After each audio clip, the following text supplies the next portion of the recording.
Good afternoon, everyone, and welcome to this edition of our little Go Live LinkedIn learning kind of stuff. So, today we're going to be talking about cannabis and, you know, proper labeling, separation of things, safe storage, that kind of stuff.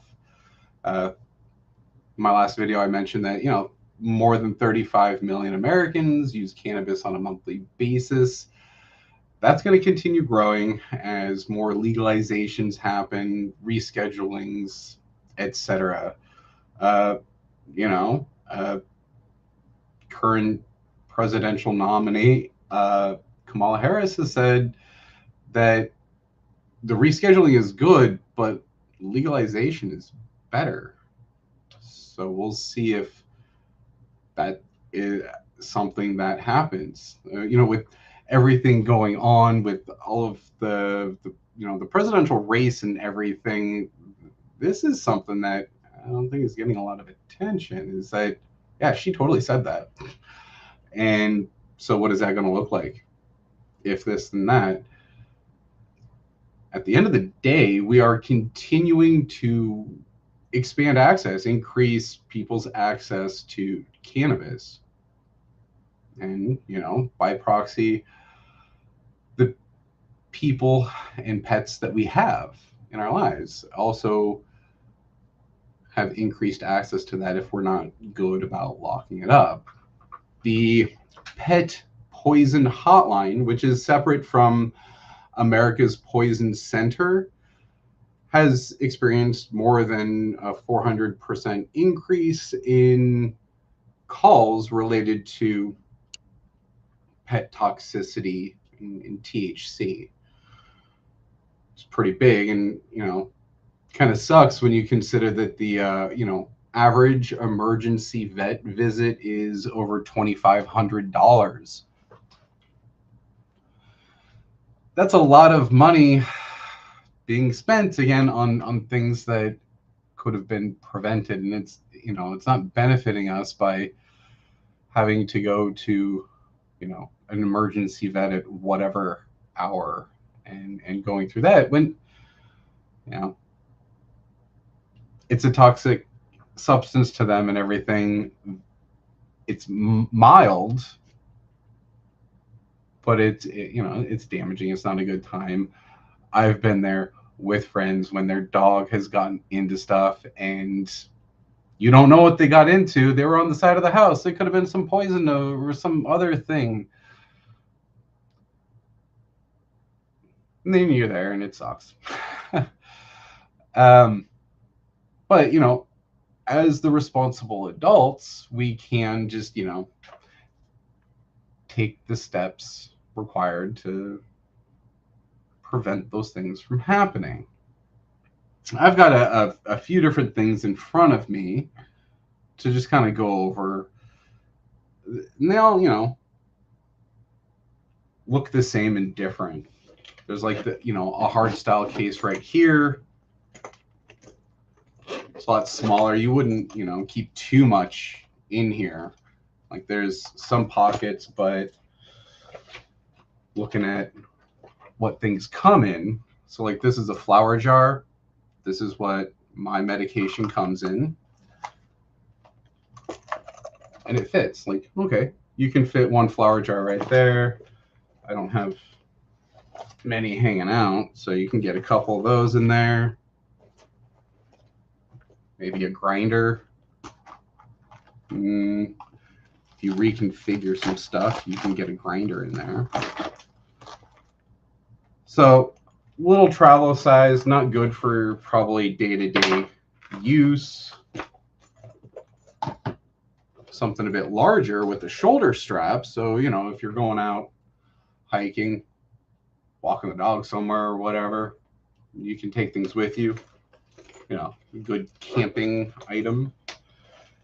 A lot more space. This is pretty much exactly like what I've been using for the past year, except this one has a shoulder strap. This thing I got as a sample from my bag manufacturer, and it was like, oh, okay, well this is pretty good. Haven't had too many people kicking down the door for this stuff, but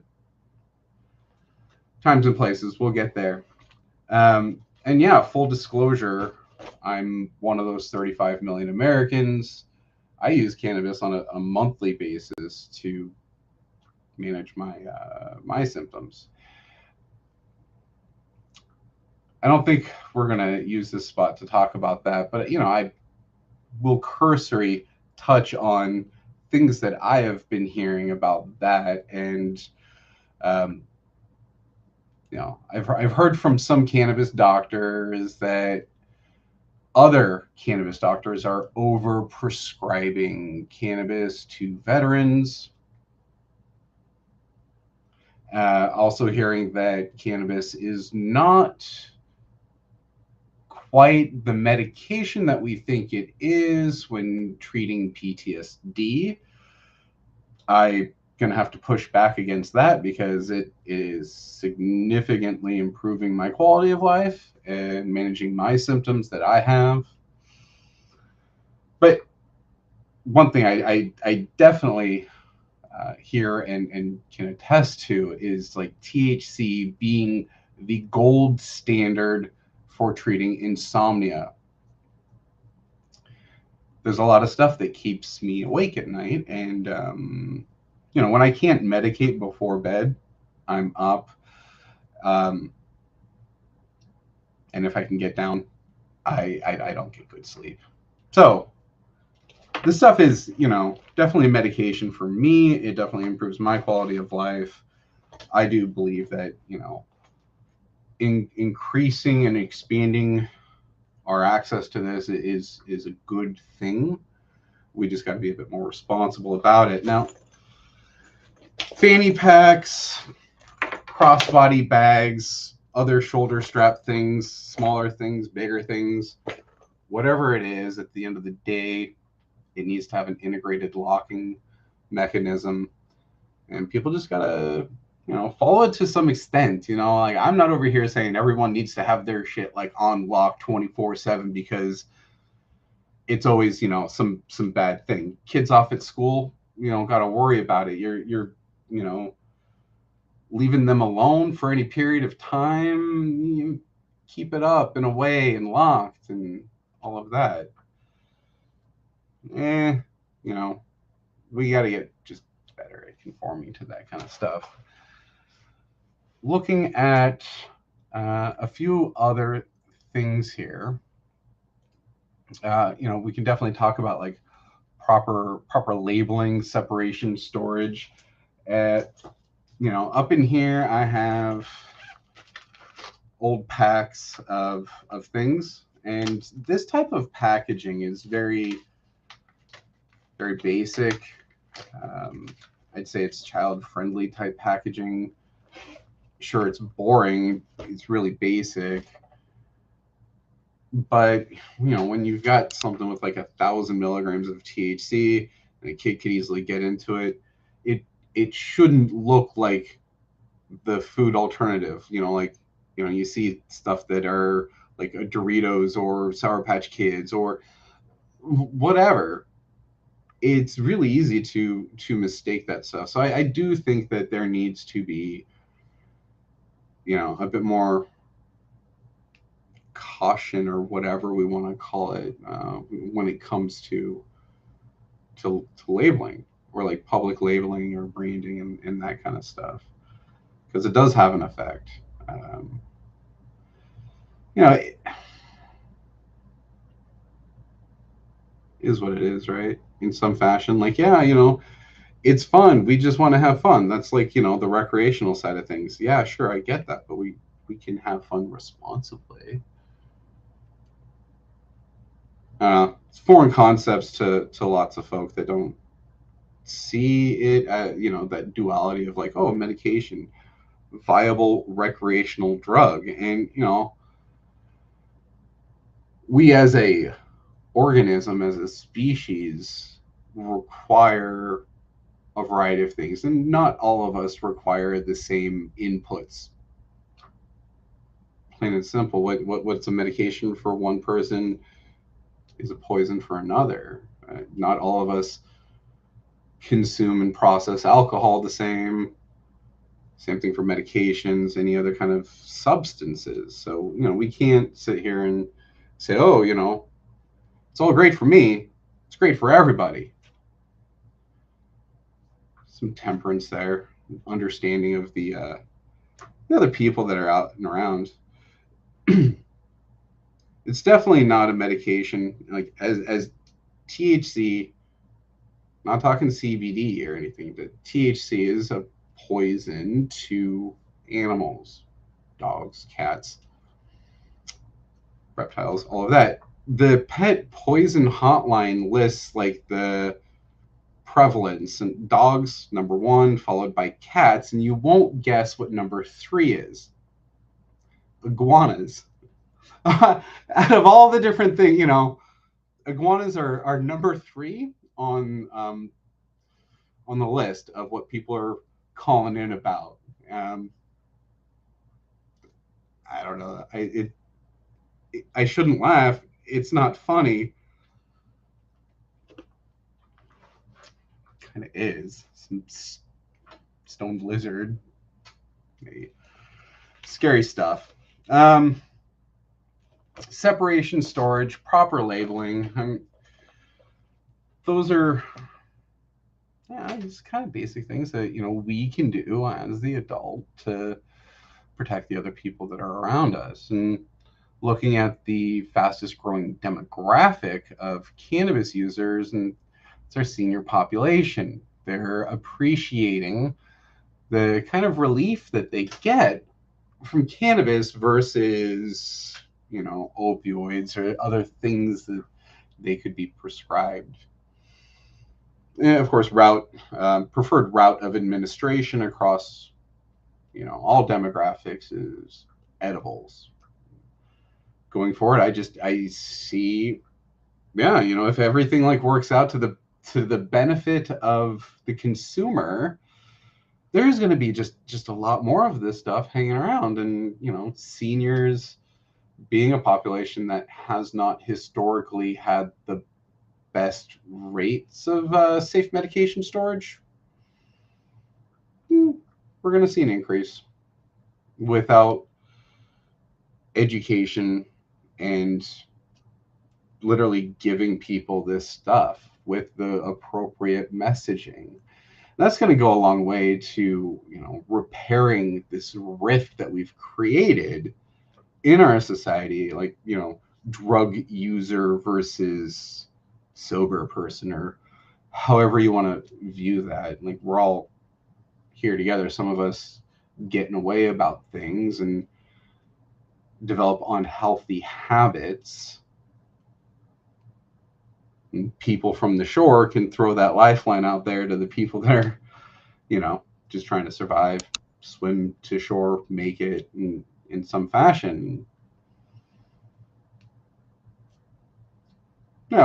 Just concerted efforts from all levels to make a difference, to say, hey, look, yeah, we can have our cake and eat it too. When it comes to this, we can make sure that those who need it have access to it, and those who have no business with it don't get into it. No stigma, there's no judgment or anything like that. It is what it is. People love saying that. Part of me is like, well, that's kind of defeatist, but there's some situations where, yeah, is what it is. And you can try to make an effort, but just, understand that might not make, make that change or that difference. Still worthy to try.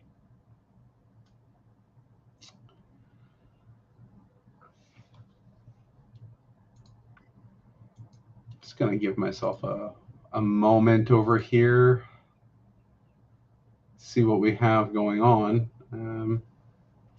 Okay. We're going to keep this one, pretty short. Been kind of hammering this whole cannabis stuff a bit. And, it doesn't matter really the product or approach or whatever. It's more just, that awareness, taking it, putting it out of reach and, talking about it from a unbiased position in some fact. Like, can we? Are we capable of doing that? So let's say I were to encounter a youth who had never, heard or uh, came across cannabis. I'm like the first one to ever educate them on this. Well, what do you say? It's like, oh well, it's a plant-based medication that relieves certain like, I mean, I get where those pediatricians are coming from. Mass General, or specifically Dr. Scott Hanlon, pediatrician at Mass General, did a study, a survey of the pediatricians, a bunch of pediatricians. And half of them reported not being comfortable or not having the tools to talk to youth about opioids, opioid use disorder, that kind of thing. And I mean, I kind of get that. It's like, how do you word it? Are you saying the right thing without damaging them or instilling any kind of stigma or biases? Can we just somehow develop that clear, concise, based in reality sort of messaging for future generations, saying, hey, look, this is what this is. More research is obviously needed, because I mean that is another thing that we're falling behind on, is research of how does this affect a lot of people. Again, 35 million Americans, survivorship bias. We consumed, didn't have that negative or adverse reaction. So we think, okay, well, there's a certain level of safety. And there is, definitely, when it comes to cannabis as a substance. People aren't dying from it. I hear the arguments, when I talk about this stuff, saying like, oh yeah, nobody's died from pot. Well, yeah, specifically from that plant itself, the ingestion of it. No, there are not people dying from that. But black market, gray market. You hear all the time people going out to areas for a trim season, and you don't hear from them again. That's messed up so many ways. And part of that is because of the legal structure in which we're trying to operate here. And yeah, it would be better if it was removed from the list. And if somebody comes up with derivatives of things, maybe then, but it's still something that can be regulated at a different level so that people still have access to it and can try and remove a lot of those stigmas that we have instilled across our country. It's a lot of soapboxing for today on that. I've got 30 years of experience with cannabis. Started at a young age, and I did put it down for quite a while. Like, while I served, didn't touch it. You hear about people getting tested and popping for it, and then like the fallout from that, it's just not worth it. It wasn't worth it to me anyway. And then after getting out and everything, like, I could have signed up for my medical card and been medicating for a lot longer than I did, but I didn't want to be in a database, and Nah. But yeah, 5 years ago, I said, it's time. I absolutely need to do this for my own mental health. And it's improved a lot since then. So, hey, thanks for hanging out with me today. Gonna get into a cadence of, Monday, Tuesday, Wednesday at noon for just a brief moment. Hey, here's some different topics. And then, we'll revisit all of these down the line, bring some more people on, get some more engagement here. So thanks for watching. Hope you have a wonderful rest of your week.